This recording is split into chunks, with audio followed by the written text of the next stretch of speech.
This is E.T.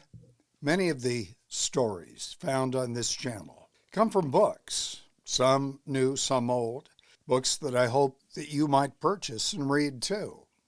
Now, these authors put in many long journeyman hours to keep great boxers and their fights alive, and we owe them something for that. Now, this book here, it's called The Magnificent Max Baer by Colleen Aycock and David Wallace, remains the definitive biography of the late heavyweight champion, once considered the hardest puncher in the game, Max Baer. And much in this video comes from this biography and other sources too. This is Max Baer, former heavyweight title holder, from June of '34. That's when he took the title from Primo Carnera, to a year later, June of '35, when he lost it. Some would say he handed it over to James J. Braddock. Max is remembered today more for his clowning in the ring and his many films and TV shows and various appearances.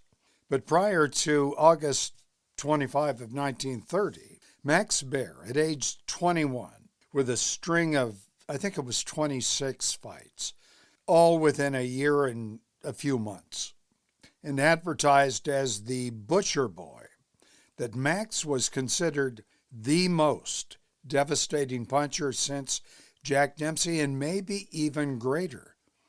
In other words, this younger Max Baer was no clown, not at all. On that date, August 25, 1930, Max met another West Coast puncher.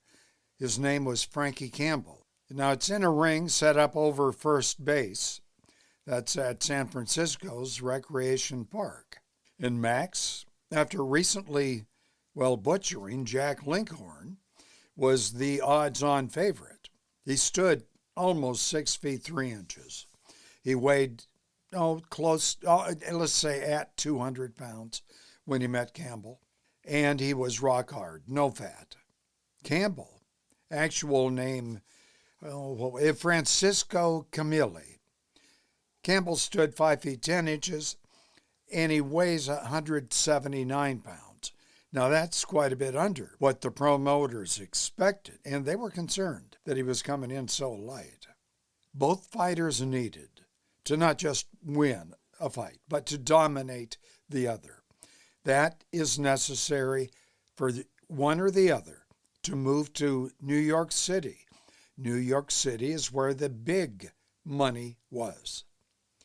15,000 fans are in the park, including Jack Dempsey, who is a promoter of this. Former champion James J. Jeffries is there, and Dempsey's former manager, Jack Kearns, and many others. The fight lasted 5 rounds. In the first round, Campbell was the aggressor. He's pursuing Baer. He lands good body shots. But Baer put Campbell down with a right hand to the chin toward the end of the round. Campbell is up at the count of 9, seemingly unhurt. Well, both go to their corners. The bell rings for round 2. Campbell again goes for the body. Both men are shoving, knocking each other. Baer is knocked down. Referee Toby Irwin rules it a slip. But at the same time, he orders Campbell to go to a corner. Well, Campbell's assuming it's a knockdown and there's going to be a count. Well, with his back turned, Campbell becomes too late aware of the fact that Baer is on his feet rushing at him. Baer lands a hard right to Campbell's jaw. Campbell falls into the rope, partially out, but he's on his feet, sort of. The bell rings. Between the rounds, Campbell complained to his seconds that, and I'm taking the words that Campbell has said to have used, something snapped in my head. Now keep that in mind. For the next 2 rounds, both fighters are mixing it up. Campbell working the midsection, Baer aiming for the head, occasionally connecting. Then comes round 5. Baer is keeping Campbell at bay with a long left jab. He then lands a devastating left and then a right to Campbell's head.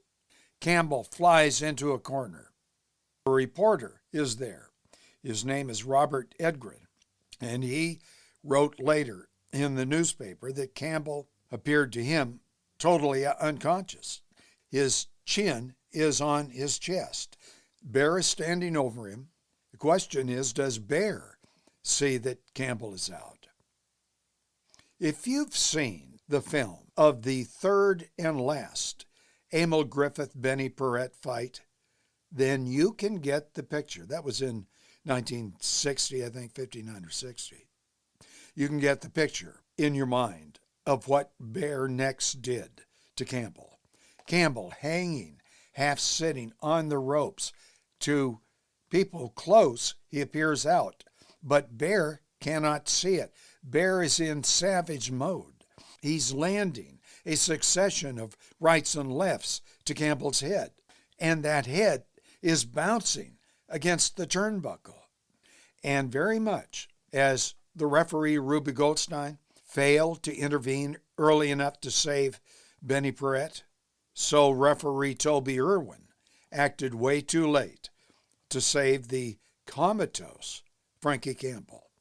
Campbell's eyes and ears were, according to some who were there, oozing blood. As Campbell's cornermen tended to him, Baer's cornermen helped them move Campbell to the center of the ring. A doctor is brought in to minister to Campbell. It would take 15 minutes before the ambulance gets there. But Baer, knowing that Campbell is out, is thinking he's going to be okay. Baer leaves in the ring. He's jubilant, having won this very important victory. He found out only later in the dressing room that Campbell had been taken to hospital and that he's unconscious. Now, in the morning, Baer, goes to the hospital and realizes that Campbell is in very serious trouble.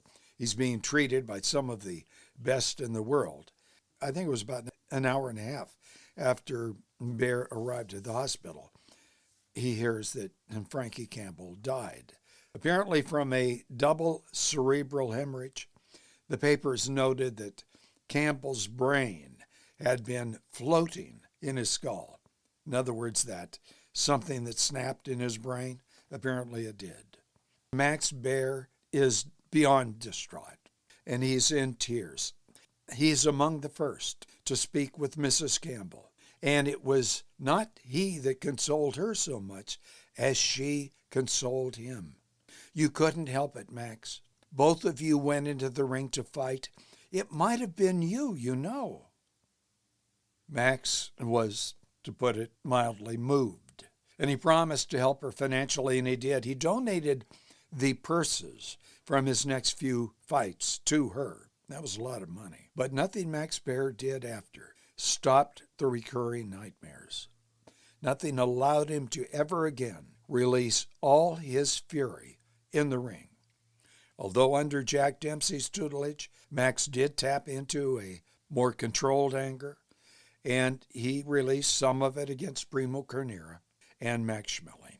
However, Max the Butcher Boy, he is no more. Nothing that ever happened to me, nothing that can happen to me, said Max, affected me like the death of Frankie Campbell. This should make clear why Max Baer later on preferred clowning in and outside of the ring, why he drifted, and successfully, into a show business career, which included TV, films, theater, and so on. And he sired a boy, a son, who himself became a comedic and dramatic actor, a director and a producer, Max Baer Jr. You remember Jethro on the Beverly Hillbillies? Well, maybe you don't. Note, immediately after the Frankie Campbell fight, Max Baer and others associated with the bout were subject to various investigations from different agencies and, of course, the press. And later on, E.T. will devote a video to that. It was pretty tough on everybody involved, including Mrs. Campbell. Anyway, that's it. Did you enjoy the video? If so, give it a thumbs up. Do subscribe if you have not done so. Share the videos if you would. You know the drill. Thank you.